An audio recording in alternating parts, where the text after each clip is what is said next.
Hi guys, in front of me is iPhone and let me show you how to check recently opened tabs in your Safari.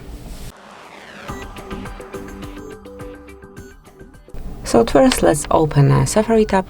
Now we need to create some history, so let me look for iPhone tutorials.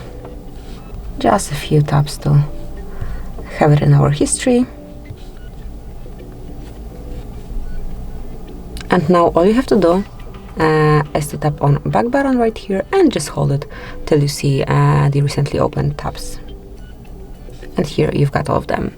You can smoothly then go back to some particular website that you visited.